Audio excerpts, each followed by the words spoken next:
የወላይታ ህዝብ በጣም ይገርመኛልም ይደንቀኛልም። የዋህነቱ ደግነቱ ምናምን በጣም ይገርመኛል።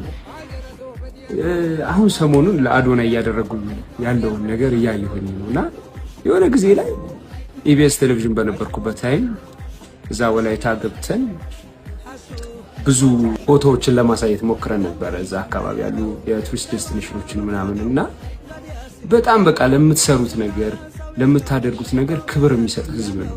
ህዝቡ ብቻ ሳይሆን ኢቭን ኢፍ አስተዳደሩ ማለት ነውና በጣም አፕሪሺየት ማድረግ ስለፈለኩኝ ነው። በእውነት በጣም ደግ የሆነ ህዝብ ነው።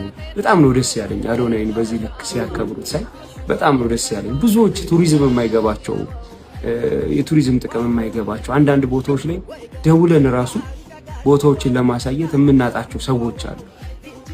ስራቸው ሆኖ ግዴታቸው ሆኖ የምናያቸው ሰዎች አሉና ወላይታ ላይ እኔ አንዴ ያን ካሳየው በኋላ የመጀመሪያውን እንደውም የግሩፕ ጉዞ ከአዲስ አበባ ወጣ ብዬ ሳዘጋጅ አጆራ ፏፏቴ ነበር ያዘጋጀሁትና በጣም በቃ ይገርማችኋል። መኪና ተመድበው ምናምን እዛ ከተማ ደርሰን ምናምን እንደዚህ ይሄ ከፊት ከኋላ በፖሊስ እንትን ተደርገን ይሄ ምንድነው ታጅበን ምናምን ነበር ይሄርዱ። በጣም ገርሞኝ አንኤክስፔክትድ። እኔ በግሌ እንደዚህ አይነት ነገር እንትን ማደርግ ሰው አይደለም። በጣም በቃ በሚገርም ሁኔታ ዌልካም ብለውን በምሽት አርፍደን ሄደን የአካባቢው እዛ የነበሩት በጊዜው ባለስልጣኖች ጭምር መጥተው በምሽት ምግብ አዘጋጅተው ለኛ ጥበቃ እንትን ብለው ምናምን ኢቭን ወደታች ወደ ፏፏቴ ማንም ሰው ወርዶ ያቅም የመጀመሪያው ሃይከር ነበርኩ እኔ።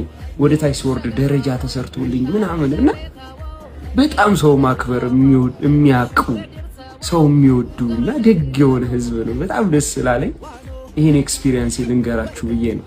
ወደ ወላይታ ከሄዳችሁ በጣም ብዙ የምታዩት ነገር አለና እናንተም ሰዎች አጆራ ፏፏቴ ያለላችሁ አገሩ ራሱ የሚጎበኝ እውነት ለመናገር በጣም ግሪን ነው፣ በጣም የሚያምር ነው። ሶዶ ራሱ ከተማው ራሱ ኢትዮጵያ ውስጥ እንደ ሶዶ ጥንታዊ ከተማ የለም።